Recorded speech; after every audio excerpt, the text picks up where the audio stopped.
يا صباح الجبنة السايحة من بره ومن جوه. جمعة مباركة عليكم يا حبايبي. تعالوا نشوف مع بعض النهاردة وصفتنا الجامدة دي عملناها ازاي. بس قبل ما نبدأ ما تنسوش لايك واشتراك وتشجيع جامد منكم، وألف هنا وشفا عليكم مقدما. يلا بينا نشوف الفيديو. الوصفة هنا عندي يا حبايبي استخدمت فيها فرخة كاملة وقسمتها كده على 4 أرباع. وكمان استخدمت طماطم وبصل، عايزة كمية محترمة عشان عايزة تطلع عندي صوص. استخدمت كمان عندي عيدان القرفة والحبهان وكمان القرنفل ونجمة اليانسون. بالنسبة للبهارات المستخدمة عندي كده كاري وكركم ومرقة وفلفل اسود والملح وكمان بابريكا. تمام. نيجي كده على مكوناتنا على طول. استخدمت كده عندي البصل والطماطم على طول. تمام. حابه تضيفي توم، تمام، انا ما حبيتش نضيف توم في الوصفه دي. تمام.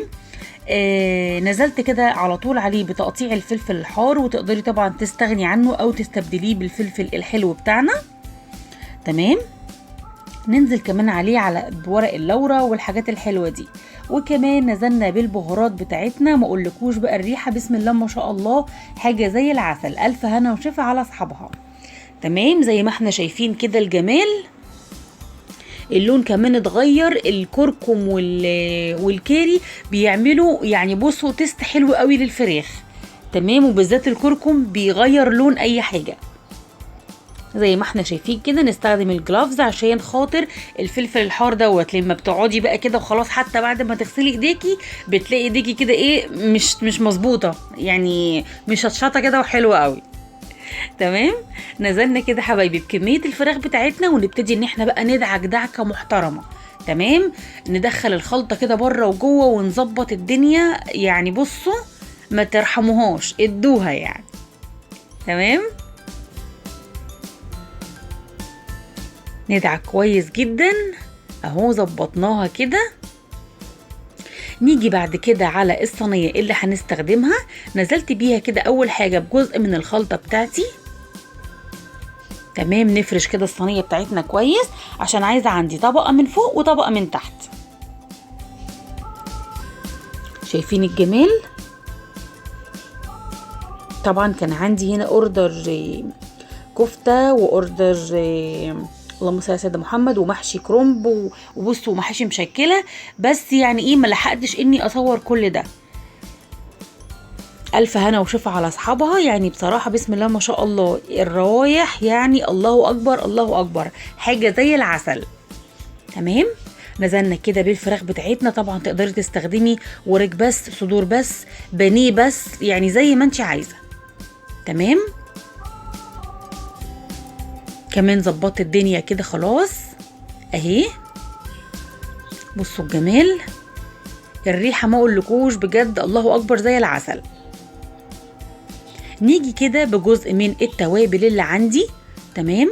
طبعا انا ما نزلتش بيها كلها مره واحده على الفراخ. تمام. بسيب كده حبه ان انا ادعك بيهم بقى جلد الفراخ ده اللي بيكون محمص ومن تحت طري. وبصوا يعني حاجه كده يعني زبده. شايفين الجمال؟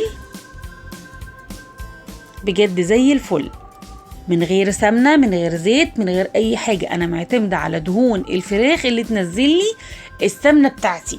تمام. زي ما احنا شايفين كده. نيجي بقى كده على شويه الرز البسمتي العسل اللي هنعملهم مع بعض. نزلت كده بشويه من الزيت وكمان عليهم حته من السمنه. تمام. احمص كده بهاراتي الاول. نزلت بشويه من الكركم وعليهم كمان شويه من الكاري، اللومي الجميل بتاعنا، وكمان عود القرفة، واديله تقليبة لحد ما تشمي كده ريحة التحميصة كده اللي بتظبط البيت. شايفين الجمال؟ نزلت كده بكمية الرز بتاعتنا، مش منقوع ولا حاجة، ما نقعتش الرز البسمتي. تمام. النقع يا جماعة بيخليه ان هو يتكسر معايا بسهولة لما يجي يستوي. تمام. فانا الاحسن بديله كده غسله وبعد كده انزل بيه على طول بدون نقع. نزلت كمان بشويه من الزبيب اللي يطعموا لي كده الرز ويخلوا فيه كده تسكيره حلوه، حاجه كده يعني بصوا ما شاء الله، يعني انت مش عارفه انت بتاكلي ايه بالظبط، حاجه كده زبده. تمام. ونزلت كمان بكعب من المرق.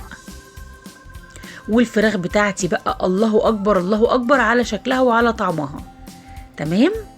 هنستخدم بقى هنا عندي التركة الجامدة دي، هنستخدم الجبنة الموتزاريلا. هظبط كده الصينية بتاعتي كويس. حاولت كده اني ادخل من تحت الجلد، طبعا الجلد ناشف فهيساعدني شوية وبيكون كمان قابب عن السطح، فدخلت كده شوية بين الجلد وبين اللحم، وكمان حطيت فوق، وكمان رشة كده من حبة البركة.